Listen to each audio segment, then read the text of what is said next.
42% రిజర్వేషన్ల అమలు కోసం రాష్ట్ర వ్యాప్తంగా బీసీ సంఘాల బంద్ చేపట్టాయి. ఈ నేపథ్యంలో హైదరాబాద్లో పలుచోట్ల ఆర్టీసీ బస్సులు డిపోలకే పరిమితమయ్యాయి.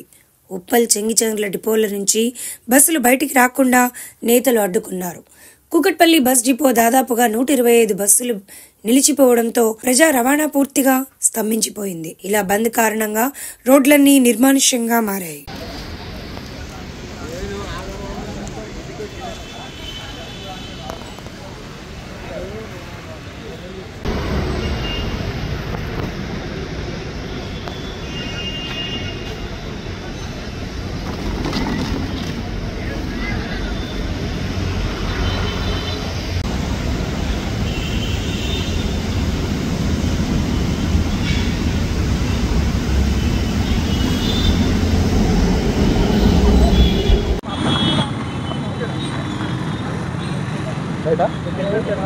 జై బీసీ, జై బీసీ.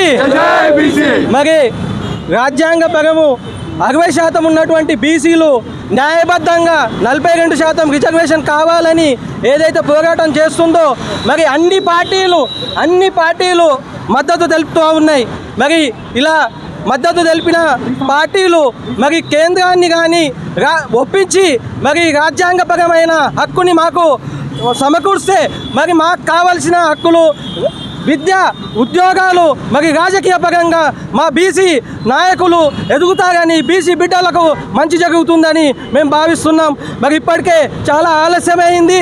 మరి ఇక్కడ అసెంబ్లీలో మరి బిల్లు పాస్ చేసినప్పటికీ కొన్ని న్యాయపరమైన చిక్కులు ఉన్నాయని పెద్దలు చెప్తున్నారు. మరి ఎవరు అడ్డం దీనికి? బీసీలంతా ఏకతాటిపై అయినరు. మరి ప్రతి పార్టీ, మరి ప్రతి బీఆర్ఎస్ కానివ్వండి, కాంగ్రెస్ పార్టీ కానివ్వండి, బీజేపీ కానివ్వండి, కమ్యూనిస్ట్ పార్టీ కానివ్వండి, అన్ని పార్టీలు ముక్త కంఠంతో బీసీలకు మద్దతు తెలుపుతున్నాయి. మరి మద్దతు తెలిపినప్పుడు కేంద్రంలో ఏదైతే ఉందో పార్లమెంట్లో మీకు గలమెత్తి చెప్పి మా బీసీలకు న్యాయం చేసేంత వరకు మేము తెలంగాణ ఉద్యమం ఎలాగైతే ఎగిసిపడిందో అదేవిధంగా ఈ పోరాటం చేసి మా హక్కును మేము సాధించుకుంటామని ఈ మీడియా ముఖంగా తెలియజేస్తున్నాం. ఎవరైతే బీసీలకు వ్యతిరేకంగా ఉన్నారో ఖబర్దార్ మీకు చెప్తున్నాం, మీకు బట్టలిప్పి ముగికిచ్చి పరిగెత్తించే పరిస్థితి వస్తుంది.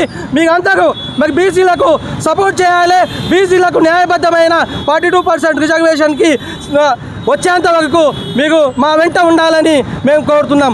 జై బీసీ.